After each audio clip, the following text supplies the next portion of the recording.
A holiday devoted to eating, drinking, dancing and assorted pagan rituals. Swedish midsummer is second only in significance to Christmas. This is a guide to making the most of it. First, buy everything in the starter kit. Remember, here everyone brings their own drinks. Make sure you get to the state-owned off-license in plenty of time, just in case you're whisked off to an island somewhere. This is downtown Stockholm on Midsummer's Eve. If you can't bear the silence or being on your own, stay away from the city. Midsummer is supposed to be celebrated in the countryside surrounded by birch trees, fields and water. The first thing you have to do is to make your own midsummer garland. Avoid the kitchen at all costs. Some unfortunate soul always gets stuck scrubbing the potatoes.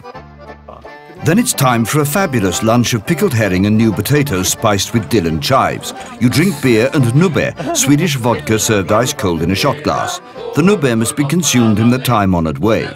Always preceded with the nubbe visa, a short humorous song. We recommend 2 beers per nubbe. This will improve both your singing and your Swedish.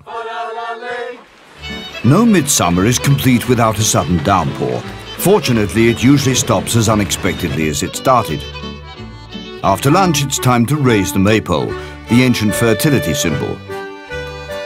Watch carefully and you should be able to work it out.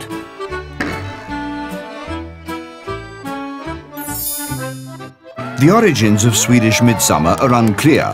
For a millennium, it's been a celebration of summer and a fertility rite. Human sacrifices are a thing of the past, but the revelers of today are just as passionate. Like many Swedish traditions, the why is less important than the how.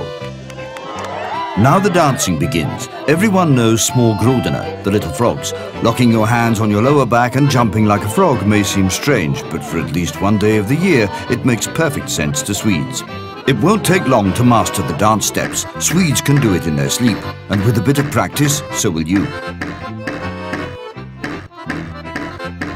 The humiliation by dance is mercifully short-lived, and you can count on your host to console you afterwards with a piece of strawberry cake.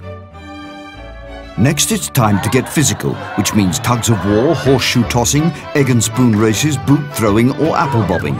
Since everyone takes part, you don't have to be embarrassed should you make a fool of yourself. One note of caution, keep an eye on Grandma. This sort of thing brings out her ruthless streak. All this strenuous exercise calls for some real food. Time for a barbecue. Since all Swedish men want to show off at the grill, this might be a good time to get to know some Swedish women. Anything can go on the grill. Meat, fish, vegetables or fruit. There's definitely room to experiment here.